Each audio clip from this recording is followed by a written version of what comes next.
بسم اللہ الرحمن الرحیم۔ السلام علیکم۔ فوج پہلے ہی بغاوت کے بہانے ڈھونڈ رہی ہے۔ مجھے اس پر تو خوشی ہے کہ مسلسل محرکوں کی تھکی ہوئی اس فوج پر یہ جذبہ پیدا ہو گیا ہے۔ سلطان ایوبی نے کہا، مگر ہمارا دشمن یہی چاہتا ہے کہ ہماری فوج دو حصوں میں بٹ کر آپس میں ٹکرا جائے۔ وہ گہری سوچ میں پڑ گیا اور پھر کہنے لگا، جب ہم قاہرہ سے خاصا دور ہوں گے تو میں ذمہ دار اور ذہین قاصد بھیج کر مصر والی فوج کو کسی دوسرے راستے سے کر کی سمت کوچ کا حکم دے دوں گا۔ شاید میں خود آگے چلا جاؤں اور اس فوج کو کوچ کرا دوں تاکہ یہ فوج جو ہمارے ساتھ ہے جب وہاں پہنچے تو وہاں اسے اس فوج کا کوئی سپاہی نظر نہ آئے۔ تم نے اچھا کیا ہے علی، میری توجہ ادھر نہیں گئی تھی۔ وہ پراسرار غیبدان جس کے متعلق سرحد کے دیہاتی علاقوں میں مشہور ہو گیا تھا کہ آسمان سے آیا ہے، خدا کا دین لایا ہے اور مرے ہوں کو زندہ کرتا ہے، اپنے مصاحبوں کے قافلے کے ساتھ سفر کرتا تھا۔ جنہوں نے اسے دیکھا تھا وہ کہتے تھے کہ وہ بوڑھا نہیں، اس کی داڑھی بھورے رنگ کی اور چہرے کی رنگت گوری بتائی جاتی تھی۔ اس نے سر کے بال بڑھا رکھے تھے۔ لوگ بتاتے تھے کہ اس کی شربتی آنکھوں میں پورے چاند جیسی چمک ہے اور اس کے دانت ستاروں کی طرح سفید اور شفاف ہیں۔ اس کا قد اونچا اور جسم گھٹا ہوا بتایا جاتا تھا اور وہ بولتا تھا تو سننے والے مسحور ہو جاتے تھے۔ اس کے ساتھ بہت سے مصاحب اور بہت سے اونٹ تھے۔ سامان والے اونٹ الگ تھے جن میں سے بعض پر بڑے بڑے مٹکے لدے ہوتے تھے۔ اس کا قافلہ آبادی سے دور رکتا اور وہ وہیں لوگوں سے ملتا تھا، کسی آبادی میں نہیں جاتا تھا۔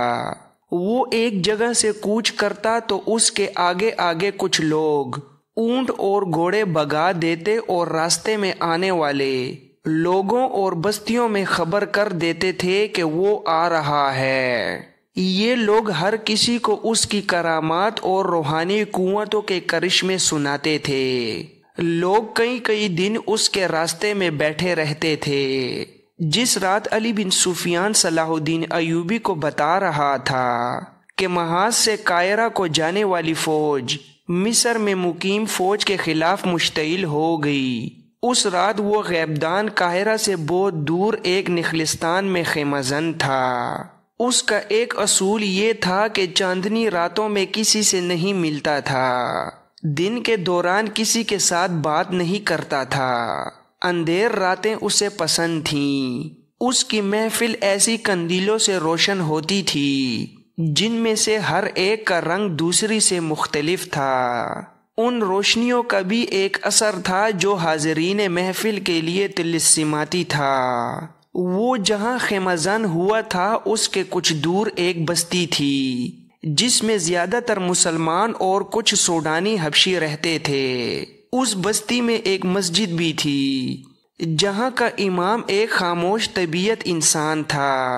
ایک جوان سال آدمی کوئی 1.5-2 مہینوں سے اس کے پاس دینی تعلیم حاصل کرنے آیا کرتا تھا۔ یہ آدمی جو اپنا نام محمود بن احمد بتاتا تھا کسی دوسری بستی سے مسجد میں جایا کرتا تھا۔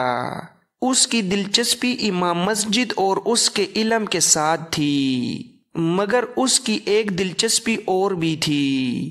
یہ ایک جوان لڑکی تھی جس نے اسے اپنا نام سعدیہ بتایا تھا۔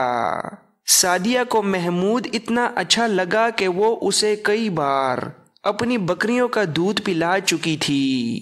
ان کی پہلی ملاقات بستی سے دور ایک ایسی جگہ ہوئی تھی جہاں سعدیہ اپنی 4 بکریاں اور 2 اونٹ چرانے اور انہیں پانی پلانے کے لیے لے گئی تھی۔ محمود وہاں پانی پینے کے لیے رکا تھا۔ سعدیہ نے اس سے پوچھا تھا کہ کہاں سے آیا ہے اور کہاں جا رہا ہے۔ محمود نے کہا تھا کہ نہ کہیں سے آ رہا ہوں اور نہ کہیں جا رہا ہوں۔ سعدیہ سادگی سے ہنس پڑی تھی۔ جواب ہی کچھ ایسا تھا۔ سعدیہ نے محمود سے قدرتی سا سوال پوچھا، مسلم یا سوڈانی؟ محمود نے جواب دیا کہ وہ مسلمان ہے، تو سعدیہ کے ہونٹوں پر مسکراہٹ آ گئی تھی۔ محمود نے اسے اپنا صحیح ٹھکانہ نہیں بتایا تھا، اس کے ساتھ کچھ ایسی باتیں کی جو سعدیہ کو اچھی لگی تھیں۔ سعدیہ اس سے سوڈان کی جنگ کے متعلق پوچھنے لگی۔ اس کے انداز سے پتہ چلتا تھا کہ اسے اسلامی فوج کے ساتھ دلچسپی ہے۔ اس نے جب صلاح الدین ایوبی کے متعلق پوچھا تو محمود نے اس کی ایسی تعریفیں کیں جیسے سلطان صلاح الدین ایوبی انسان نہیں، خدا کا اتارا ہوا فرشتہ ہے۔ سعدیہ نے پوچھا، کیا صلاح الدین ایوبی اس سے زیادہ مقدس اور برگزیدہ ہے جو آسمان سے اترا ہے اور مرے ہوں کو زندہ کر دیتا ہے؟ محمود نے جواب دیا، صلاح الدین ایوبی مرے ہوں کو زندہ نہیں کر سکتا۔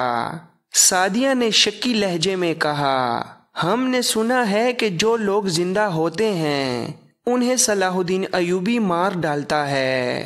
لوگ یہ بھی بتاتے ہیں کہ وہ مسلمان ہے اور ہماری طرح کلمہ اور نماز پڑھتا ہے۔ تمہیں کس نے بتایا ہے کہ وہ لوگوں کو مار ڈالتا ہے؟ سعدیہ نے کہا، ہمارے گاؤں میں سے مسافر گزرتے رہتے ہیں اور وہ بتا جاتے ہیں کہ صلاح الدین ایوبی بہت برا آدمی ہے۔ محمود نے کہا، تمہاری مسجد کا امام کیا بتاتا ہے؟ سعدیہ نے کہا، وہ بہت اچھی باتیں بتاتا ہے۔ وہ سب کو کہتا ہے کہ صلاح الدین ایوبی اسلام کی روشنی سارے مصر اور سوڈان میں پھیلانے آیا ہے اور اسلام ہی اللہ کا سچا دین ہے۔ محمود اس کے ساتھ اسی موضوع پر باتیں کرتا رہا۔ سعدیہ سے اسے پتہ چلا کہ اس کے گاؤں میں ایسے آدمی آتے رہتے ہیں جو اپنے آپ کو مسلمان بتاتے ہیں مگر باتیں ایسی کرتے ہیں کہ کئی لوگوں کے دلوں میں اسلام کے خلاف شکوک پیدا ہو گئے ہیں۔ محمود نے سعدیہ کے شکوک رفع کر دیے اور اپنی ذات، میٹھی زبان اور شخصیت کا اس پر ایسا اثر پیدا کیا کہ سعدیہ نے بےتابی سے کہا کہ وہ اکثر یہیں بکریاں چرانے آیا کرتی ہے اور محمود جب کبھی ادھر سے گزرے تو اسے ضرور ملے۔ محمود اسے جذبات اور حقائق کے درمیان بھٹکتا چھوڑ کر اس کے گاؤں کی طرف چلا گیا۔ سعدیہ یہ سوچتی رہ گئی کہ وہ کون ہے، کہاں سے آیا ہے اور کہاں جا رہا ہے۔ اس کا لباس اسی علاقے کا تھا مگر اس کی شکل و صورت اور اس کی باتیں بتاتی تھیں کہ وہ اس علاقے کا رہنے والا نہیں۔ سعدیہ کے شکوک صحیح تھے۔ محمود بن احمد دیہاتی علاقے کا رہنے والا نہیں تھا، سکندریہ شہر کا باشندہ تھا اور علی بن سفیان کی داخلی جاسوسی انٹیلیجنس کا ایک ذہین کارکن تھا۔ وہ کئی مہینوں سے اپنے فرض کی ادائیگی کے لیے سرحدی دیہات میں گھوم پھر رہا تھا۔ اس نے کھانے پینے اور رہنے کا انتظام خفیہ رکھا ہوا تھا۔ اس کے ساتھ چند اور جاسوس بھی تھے جو اس علاقے میں پھیلے ہوئے تھے۔ وہ کبھی کبھی اکٹھے ہوتے اور ان کے جو مشاہدات ہوتے تھے وہ اپنے کسی ایک ساتھی کے سپرد کر کے اسے قاہرہ بھیج دیتے تھے۔ اس طرح علی بن سفیان کے شعبے کو پتہ چلتا رہتا تھا کہ سرحدی علاقے میں کیا ہو رہا ہے۔ محمود بن احمد کو سعدیہ مل گئی تو اس نے اس لڑکی کے ساتھ بھی ایسی باتیں کیں جن سے اسے گاؤں اور گرد و پیش کے علاقے کے لوگوں کے خیالات کا علم ہو سکتا تھا۔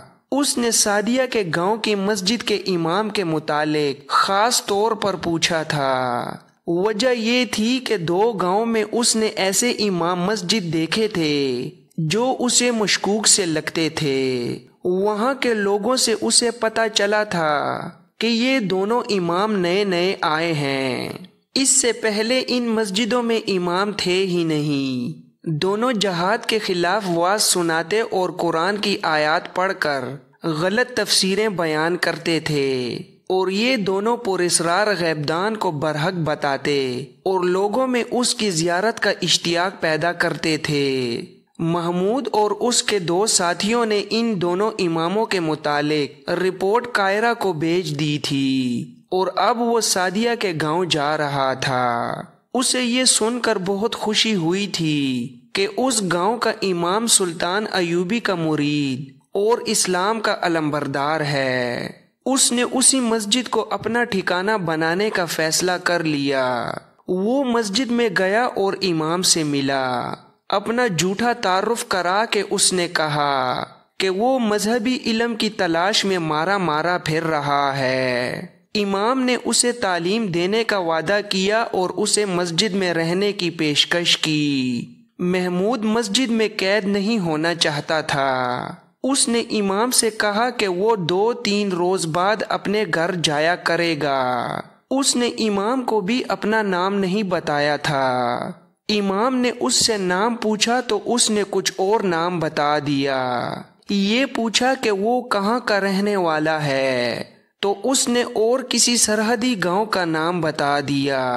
امام مسکرایا اور آہستہ سے بولا، محمود بن احمد، مجھے خوشی ہوئی ہے کہ تم اپنے فرائض سے بے خبر نہیں۔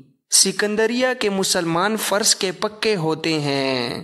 محمود ایسا چونکا جیسے بدک اٹھا ہو۔ وہ سمجھا کہ یہ امام صلیبیوں کا جاسوس ہے، لیکن امام نے اسے زیادہ دیر تک شک میں نہ رہنے دیا اور کہا، میں محسوس کرتا ہوں کہ مجھے کم از کم تمہارے سامنے اپنے آپ کو بے نقاب کر دینا چاہیے۔ میں تمہارے ہی محکمے کا آدمی ہوں۔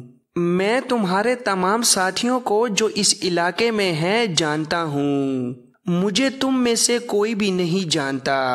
میں محترم علی بن سفیان کے اس عملے کا آدمی ہوں جو دشمن پر نظر رکھنے کے ساتھ ساتھ اپنے جاسوسوں پر بھی نظر رکھتا ہے۔ میں امام بن کر جاسوسی کا کام کر رہا ہوں۔ محمود بن احمد نے کہا، پھر میں آپ کو دانشمند آدمی نہیں کہوں گا۔ آپ نے جس طرح میرے سامنے اپنے آپ کو بے نقاب کیا ہے، اس طرح آپ دشمن کے کسی جاسوس کے سامنے بھی بے نقاب ہو سکتے ہیں۔ امام نے کہا، مجھے یقین تھا کہ تم میرے آدمی ہو۔ ضرورت ایسی آ پڑی ہے کہ تمہیں اپنا اصلی روپ بتانا ضروری سمجھا۔ میرے ساتھ 2 محافظ ہیں جو یہاں کے باشندوں کے بحروب میں گاؤں میں موجود رہتے ہیں۔ مجھے زیادہ آدمیوں کی ضرورت ہے۔ اچھا ہوا کہ تم آ گئے ہو۔ اس گاؤں میں دشمن کے تخریب کار آ رہے ہیں۔ تم نے اس آدمی کے متعلق سنا ہوگا جس کے متعلق مشہور ہو گیا ہے کہ وہ مستقبل کے اندھیرے کی خبر دیتا ہے اور مرے ہوں کو زندہ کرتا ہے۔ یہ گاؤں بھی اس کی اندیکھی کرامات کی زد میں آ گیا ہے۔ میں نے گاؤں والوں کو شروع میں بتایا تھا کہ یہ سب جھوٹ ہے اور لاشوں میں کوئی انسان جان نہیں ڈال سکتا، مگر اس کی شہرت کا جادو اتنا سخت ہے کہ لوگ میرے خلاف ہونے لگے ہیں۔ میں سنبھل گیا کیونکہ میں اس مسجد سے نکلنا نہیں چاہتا۔ مجھے ایک ٹھکانے کی ضرورت ہے۔ یہاں کے گمراہ کیے ہوئے لوگوں کو اسلام کا سیدھا راستہ بھی دکھانا ہے۔ 15-20 روز گزرے۔ رات کو 2 آدمی میرے پاس آئے۔ میں اکیلا تھا۔ ان دونوں کے چہروں پر نقاب تھے۔ انہوں نے مجھے دھمکی دی کہ میں یہاں سے چلا جاؤں۔ میں نے انہیں کہا کہ میرا اور کوئی ٹھکانہ نہیں۔ انہوں نے کہا کہ اگر یہاں رہنا چاہتے ہو تو درس بند کر دو اور اس کی باتیں کرو جو آسمان سے آیا ہے اور خدا کا سچا مذہب لایا ہے۔ میں دونوں کا مقابلہ کر سکتا تھا۔ ہتھیار ہر وقت اپنے پاس رکھتا ہوں، لیکن میں لڑ کر قتل کر کے یا قتل ہو کر اپنا فرض پورا نہیں کر سکتا تھا۔ میں نے عقل سے کام لیا اور انہیں یہ تاثر دیا کہ آج سے وہ مجھے اپنا آدمی سمجھیں۔ انہوں نے کہا کہ اگر وہ ان باتوں پر عمل کرے گا تو اسے ایک انعام یہ ملے گا کہ اسے قتل نہیں کیا جائے گا، اور دوسرا یہ کہ اسے اشرفیاں دی جائیں گی۔ محمود نے پوچھا، پھر آپ نے اپنے واز اور خطے کا رنگ بدل دیا ہے؟ امام نے جواب دیا، کسی حد تک۔ میں اب دونوں قسم کی باتیں کرتا ہوں۔ مجھے اشرفیوں کی نہیں، اپنی جان کی ضرورت ہے۔ میں اپنا فرض ادا کیے بغیر مرنا نہیں چاہتا۔ میں گاؤں سے باہر جا کر تمہیں یا تمہارے کسی ساتھی کو ڈھونڈنا بھی نہیں چاہتا، کیونکہ اس کی جان بھی خطرے میں پڑ جاتی۔ اللہ نے خود ہی تمہیں میرے پاس بھیج دیا ہے۔ میرے محافظ اس رات میرے پاس نہیں تھے، اب تم ہی میرے ساتھ رہو۔ تم میرے شاگرد کی حیثیت سے میرے ساتھ رہو گے۔ تم سیدھی سادی گواروں کی سی باتیں کیا کرنا۔ گاؤں میں 4-5 آدمی ایسے ہیں جو ہمارا ساتھ دے سکتے ہیں۔ اگر ہمیں قریب کوئی سرحدی دستہ مل جائے تو ہمارا مقصد پورا ہو سکتا ہے، مگر ہمارے سرحدی دستوں کے کسی کماندار پر بھروسہ کرنا بڑا خطرناک ہے۔ دشمن نے اشرفیوں اور عورتوں سے انہیں اپنے ساتھ ملا لیا ہے۔ وہ تنخواہ ہمارے خزانے سے لیتے اور کام دشمن کا کرتے ہیں۔ محمود بن احمد اس کے پاس رک گیا۔ اسی روز امام نے اسے اپنے دونوں محافظوں سے ملا دیا۔ شام کو جب سعدیہ مسجد میں امام کے لیے کھانا لے کر آئی تو محمود کو دیکھ کر ٹھٹک گئی اور مسکرائی۔ محمود نے پوچھا، میرے لیے کھانا نہیں لاؤ گی؟ سعدیہ نے کھانا امام کے حجرے میں رکھ کر دوڑ لگائی اور روٹی کے ساتھ ایک پیالے میں بکریوں کا دودھ بھی لے آئی۔ وہ چلی گئی تو امام نے محمود سے کہا، یہ علاقے کی سب سے زیادہ خوبصورت لڑکی ہے، ذہین بھی ہے اور کم عمر بھی۔ اس کا سودا ہو رہا ہے۔ سودا یا شادی؟ امام نے کہا، سودا۔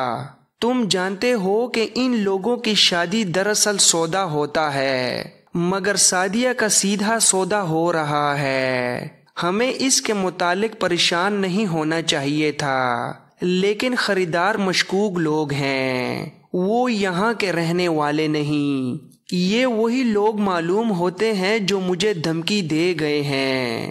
تم اچھی طرح سمجھ سکتے ہو کہ وہ اس لڑکی کو اپنے رنگ میں رنگ کر ہمارے خلاف استعمال کریں گے، اس لیے اسے بچانا ضروری ہے، اور اس لیے بھی اسے بچانا ضروری ہے کہ یہ لڑکی مسلمان ہے۔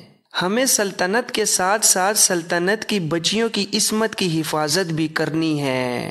مجھے امید ہے کہ یہ سودا نہیں ہو سکے گا۔ سعدیہ کے باپ کو میں نے اپنا مرید بنا رکھا ہے، لیکن وہ غریب اور تنہا آدمی ہے اور رسم و رواج سے بھاگ بھی نہیں سکتا۔ بہرحال سلطنت اور سعدیہ کی عصمت کے محافظ ہمارے سوا اور کوئی نہیں۔ اس کے بعد محمود امام کا شاگرد بن گیا۔